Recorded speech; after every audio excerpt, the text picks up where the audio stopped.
Alors, bienvenue dans cette septième partie, cette partie de notre formation. Je vais rapidement partager les camps qu'on va utiliser. Et là, nous allons rester sur ça aujourd'hui. Nous allons passer le temps à étudier ça aujourd'hui. Très important, très, très important. Alors, le coup passé, nous avons vu qu'il existe trois zones. Le coup passé, nous avons parlé de zones, à savoir, je prends le crayon,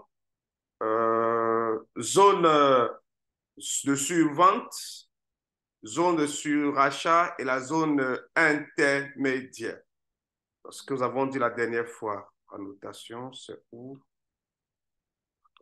Voilà. Voilà ici que j'entoure ici toutes ces zones qui se trouvent en haut de la bande supérieure, de la ligne supérieure. Ça s'appelle la zone de surachat. Donc, on a tellement acheté qu'il est mieux de vendre dans cette zone. Et la zone qui est en bas de la ligne inférieure, cette zone, on a parlé de zone de suivante. Et vous avez vu que dans la zone de suivante, on a dit la dernière fois, l'information qu'on achète dans la zone de suivante et qu'on vend dans la zone de surachat. Ça, c'est l'information que vous avez. Tout à l'heure, ça va changer. Tout à l'heure, tout ça va changer. Alors, la notation, je vais effacer les annotations, effacer tout. Alors là, nous sommes à nouveau, la ligne, regardez parfaitement, la ligne, le trading à la bande de boulanger, Bollinger, à trois lignes. La ligne supérieure, voilà ça, la ligne supérieure, qui est la limite de la zone intermédiaire et la zone de surachat. La ligne inférieure, qui est la limite entre la zone intermédiaire et la zone de suivante. Donc, on continue. Je mets ça sur de côté. Ça me dérange. Voilà. Là, on avance.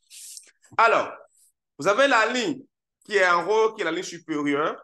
Vous avez la ligne inférieure. Vous avez la ligne moyenne qu'on appelle la moyenne mobile. C'est ce que vous avez dessus parfaitement.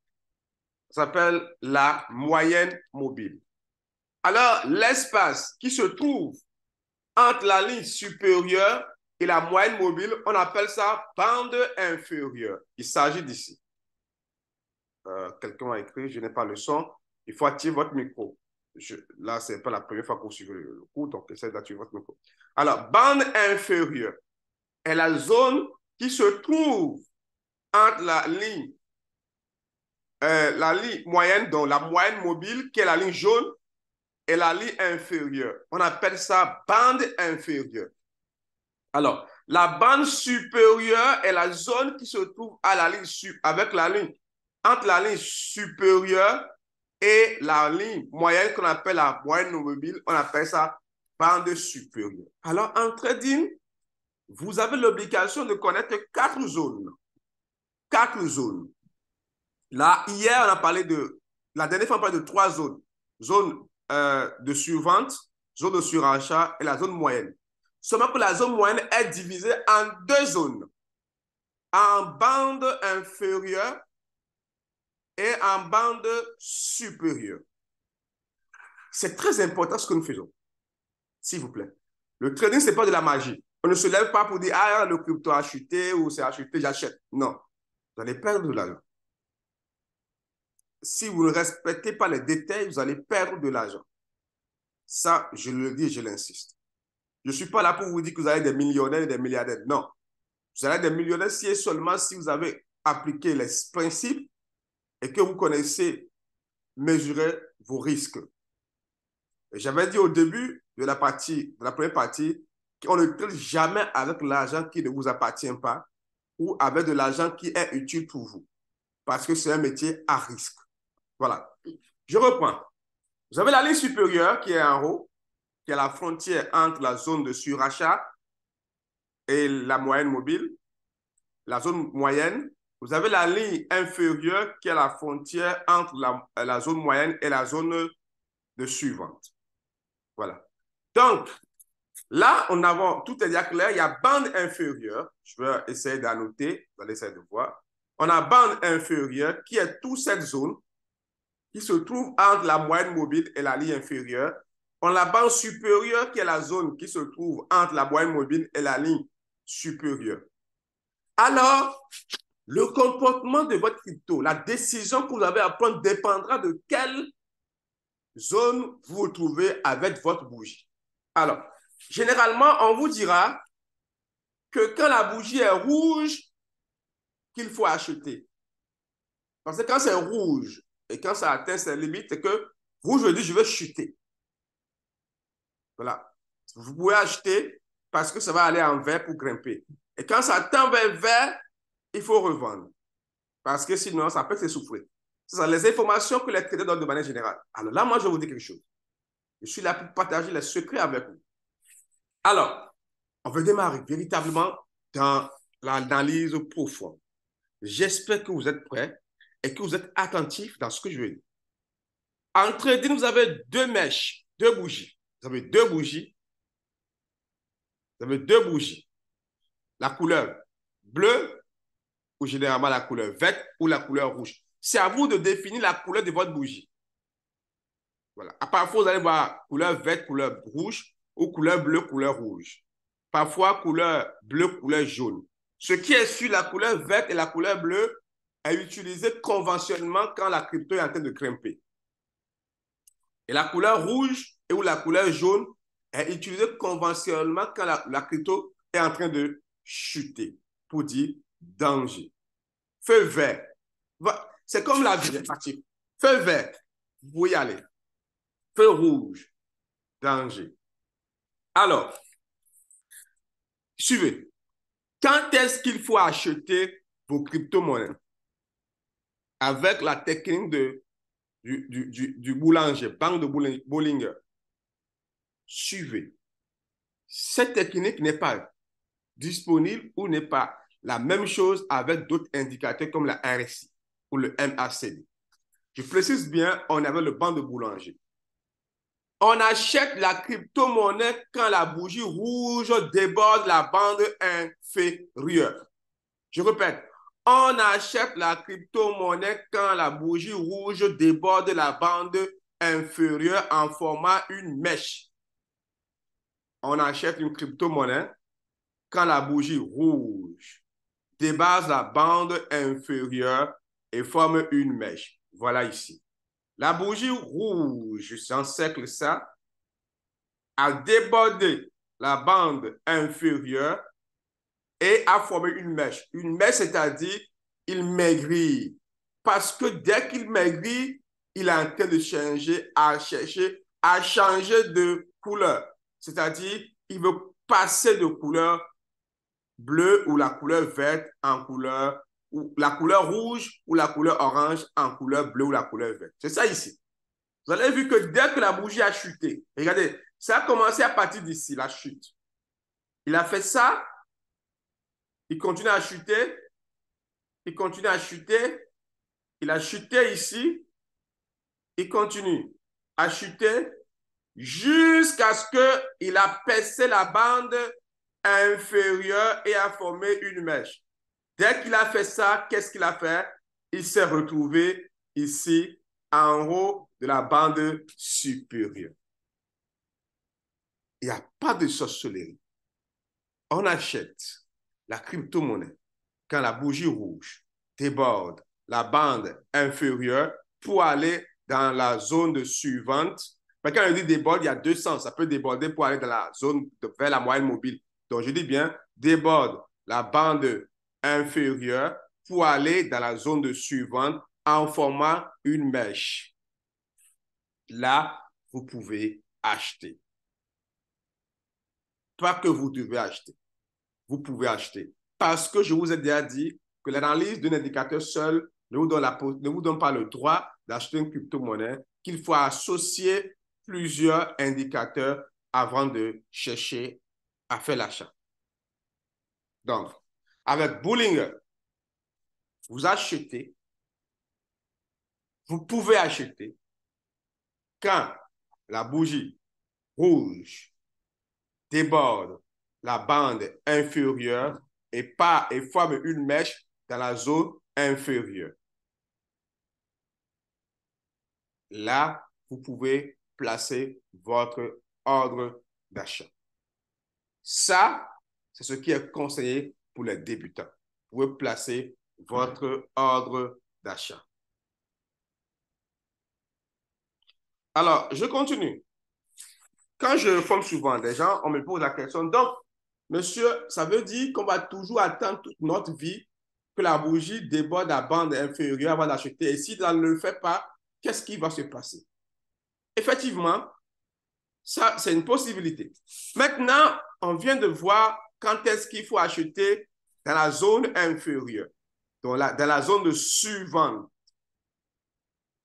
Voilà. Puisque hier, j'ai dit dans la zone suivante, on achète. Maintenant, quand est-ce qu'il faut acheter?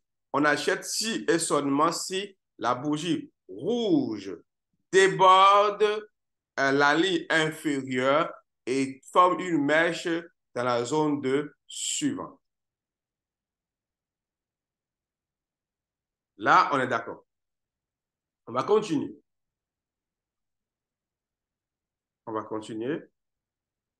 Nous allons maintenant voir quand est-ce qu'il faut acheter dans la zone de la bande inférieure, c'est-à-dire entre la ligne jaune et la ligne inférieure. Donc, entre la moyenne mobile et la bande inférieure, on peut acheter. On a déjà conclu pour la zone de suivante, quand est-ce qu'on achète. Maintenant, on attaque cette zone, la bande inférieure. Quand est-ce qu'il faut acheter? Là, je rappelle, la bande inférieure est la zone qui se trouve entre la moyenne mobile et la ligne inférieure. Donc, dans la bande inférieure, quand est-ce qu'on achète? On achète dans la bande inférieure quand la bougie rouge, parce qu'il y a toujours dit qu'on achète quand il y a la bougie rouge. On achète dans la bande inférieure quand la bougie rouge tend vers la ligne inférieure en formant une mèche. Regardez la différence entre quand est-ce qu'on achète dans la zone suivante. On achète dans la zone suivante quand la bougie rouge tend vers déborde la ligne inférieure en formant une mèche. Voilà ici. Juste encerclé. Il a débordé la ligne inférieure et il a formé une mèche. Donc, ça, c'est quand on achète dans la zone suivante. Maintenant, quand est-ce qu'on achète dans la bande inférieure? Et je vous dis, on achète dans la bande inférieure si et seulement si la bougie rouge tend vers la ligne inférieure, mais a déjà formé une mèche vers la ligne inférieure. Bon, pour être plus profond, il faut que la mèche touche la ligne inférieure. Mais vous pouvez toujours acheter sans que la mèche ne touche la ligne inférieure. Voilà ça ici. La bougie rouge tend vers la ligne inférieure et a formé une mèche. Et qu'est-ce qui s'est passé? Il est devenu la couleur verte. Il a grimpé jusqu'ici avant de rechuter et devient encore une mèche vers la ligne inférieure. Il a rebondi encore en vert. Il rechute encore et devient une mèche vers la ligne inférieure. Il essaie de grandir. Il rechute. Il a formé une couleur verte. Il a fait. Et là, on se retrouve en haut. Voilà. Vous avez vu quand est-ce qu'on achète dans la bande inférieure? On achète dans la bande inférieure quand la bougie rouge tend vers la ligne inférieure en formant une mèche. Avec le temps, pour ceux qui vont faire le futur, c'est payant. Je vais donner les thèmes techniques parce que quand on dit former une mèche et tout ça, il y a des mots pour qualifier ça. Bon, là, comme c'est pour les débutants, je donne juste les mots que vous allez facilement comprendre. Alors, là, nous venons de voir quand est-ce qu'on achète dans la zone inférieure. S'il vous plaît, monsieur Paul, arrêtez votre micro. Alors, là, vu quand est-ce qu'on achète dans la zone de suivante, on vient de boucler avec quand est-ce qu'on achète dans la bande inférieure. Nous irons dans la bande supérieure.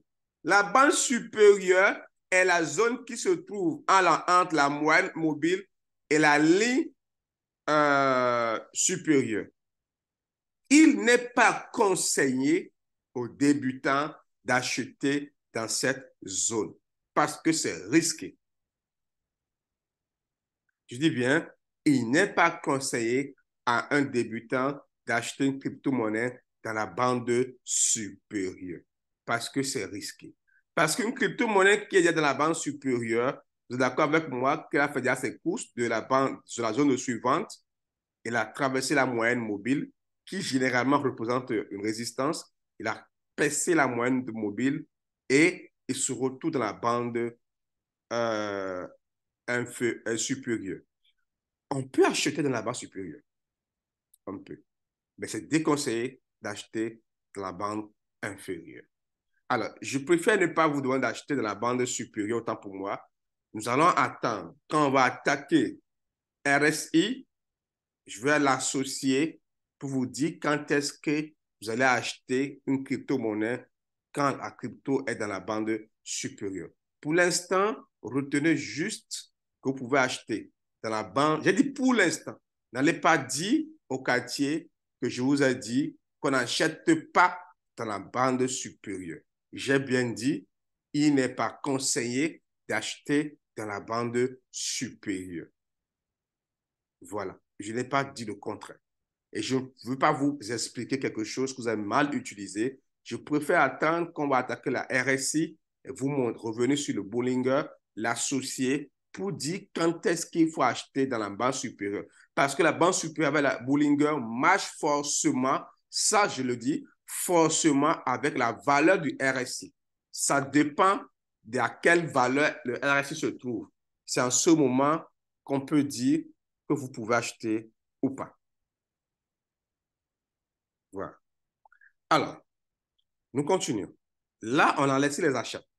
Pour l'instant, le savoir-faire qui est à votre disposition vous autorise à acheter dans la bande inférieure, oui, dans la bande inférieure et dans la zone de suivante. Et quand est-ce qu'il faut vendre? Vous allez vendre votre crypto-monnaie déjà. Vous allez vendre votre crypto-monnaie. Arrêtez votre micro. Je l'appelle. Voilà. Vous allez vendre votre crypto-monnaie déjà si votre crypto déborde. On va commencer par la zone supérieure, zone de surachat. Quand votre crypto déborde, quand est-ce qu'il faut vendre la crypto-monnaie? On vend la crypto quand la crypto déborde la ligne supérieure avec la bougie verte en formant une mèche. Ou la crypto se trouve dans la zone supérieure et se étend vers la zone de surachat en formant une mèche. Il faut automatiquement vendre, quitter, sinon ça va chuter. Je vous donne l'exemple ici. Voilà un exemple. Regardez ça. La crypto est dans la zone supérieure. Voilà tout ça, tous ces cryptos que j'entoure là.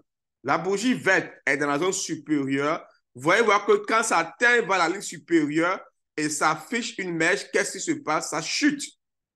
Et chaque fois que la bougie verte tend vers une mèche, ça chute. Regardez l'exemple ici. Il a une mèche et il tend vers la ligne supérieure. Qu'est-ce que ça fait? Ça chute. Voilà. Donc, on voit la crypto-monnaie quand on est dans la bande supérieure et que la crypto tend vers la ligne supérieure en affichant une mèche. On vend automatiquement. Ou on vend la crypto-monnaie quand la crypto-monnaie étant dans la zone supérieure commence à former une mèche. On vend automatiquement. Voilà ça. Dans la zone de surrachat, quand la crypto-monnaie affiche en bougie verte, affiche déjà une mèche, il faut vendre. Voilà ce qui s'est passé. Il a affiché une mèche ici. Il a affiché une mèche ici. Et il a complètement chuté pour former une rouge et il s'est retrouvé ici. Donc, voilà. Donc, en résumé, nous venons de voir comment acheter et vendre avec banque de Bollinger avec notre crypto-monnaie. Avec votre permission, je vais rapidement aller dans Binance. Parce que ça, c'est une image pour que nous puissions vivre en live ce que je viens de dire. Alors, Binance. Notre crypto que nous utilisons, c'est Lever. Si je ne me trompe pas, nous avons plus l'habitude d'utiliser Lever. Donnez-moi quelques minutes. Nous allons voir si l'image que nous avons est en synchronisation avec la réalité du marché. Donc, s'il vous plaît, vos micros, s'il vous plaît. Vos micros. Okay.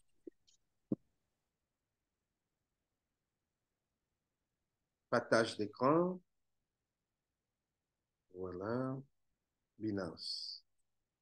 Je veux Binance tout de suite là. Je vais vous passer.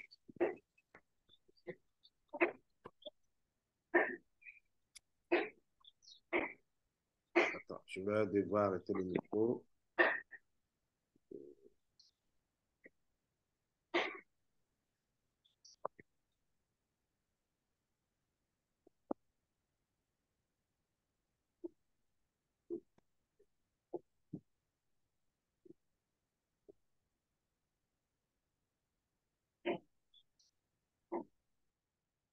OK. J'ai arrêté le micro. Bon, on y va. Binance. Partage d'écran.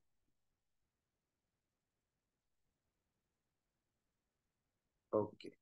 Alors, nous utilisons depuis notre analyse, nous avons choisi, depuis le début de notre formation, nous avons décidé d'utiliser la crypto-monnaie Lever. Alors, nous allons aller dans, nous sommes là, nous allons chercher à, ah non, je suis dans le futur. Je ne devrais pas aller dans le futur. Je sors. Alors, là, on est là, je vais prendre Binance. Binance, je vais faire trade, je vais faire spot parce qu'on est dans spot. Je vais choisir le marché USDT et il me faut Lever USDT. Donc, c'est L-E-V-E. Voilà, Lever USDT est là. Donc, Lever USDT, nous allons agrandir notre. Voilà. Donc, on vient à la pratique. Vous avez vu que c'est exactement, venez par ici, vous allez voir que c'est ce qui s'est passé avec Lever, ce que je vous explique. Regardez ici. Lever ici est allé jusqu'à 14 et il a formé une mèche. Il est avec la mèche verte, la couleur verte, et ça a commencé à devenir mèche. Qu'est-ce qui s'est passé? Lever a chuté de là-bas jusqu'ici. Voilà. Donc, alors, ça c'est pour confirmer quand est-ce qu'il faut vendre. Et quand est-ce qu'il faut acheter? Voilà ça ici. Nous avons notre bougie qui a débordé la ligne inférieure pour aller dans la zone de suivante. Voilà. Automatiquement, on se retrouve ici. Donc, voilà à peu près ce que là, on a plusieurs lignes. On n'a pas seulement moyenne mobile et tout ça. Pourquoi? Parce que j'ai plusieurs indicateurs activés. Quelqu'un m'a dit la dernière fois, est-ce qu'on peut activer plusieurs indicateurs? J'ai dit oui. Donc là, je vais rapidement essayer d'arrêter, de supprimer les autres indicateurs pour me retrouver uniquement avec le Bollinger. Voilà. Donc, ça c'est la version mobile.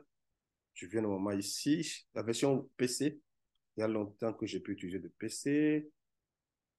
Chat setting. Chat setting, c'est certainement pour changer la couleur. Voilà. Là, c'est pour changer les couleurs. Achat ou vente, comme je vous disais, vous avez la possibilité de changer les couleurs.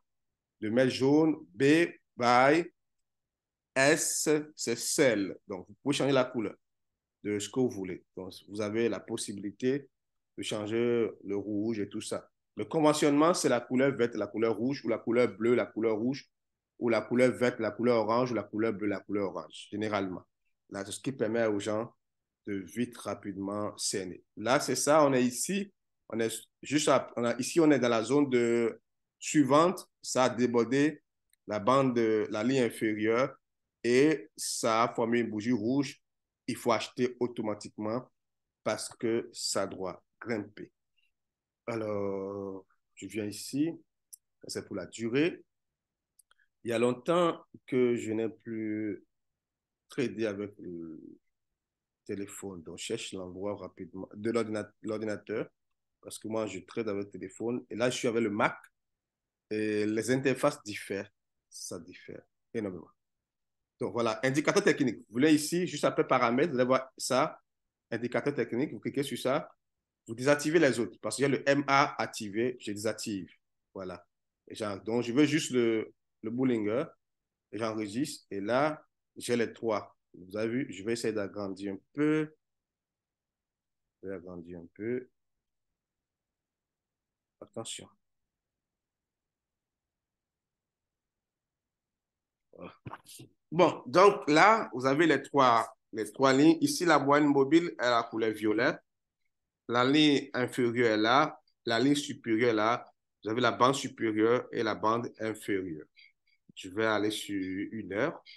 Là, vous allez mieux voir. Vous avez vu, on va voir plus tard ce qu'on appelle résistance et support pour coulorer notre cours. Alors, on va s'arrêter là pour aujourd'hui, puisqu'il ne faut pas que je vous surcharge, il faut que ce soit un peu. Vous essayez de vous former, de comprendre ce qu'on a fait. Je vais arrêter la première vidéo et envoyer le deuxième lien, autant pour moi, pour recueillir les... Bon, il y a encore 9 minutes. Donc, on peut gérer directement les questions-réponses. Donc, allez-y. Si vous avez des questions, vous pouvez activer vos micros. Je vous écoute, puisqu'on a 8 minutes de questions-réponses.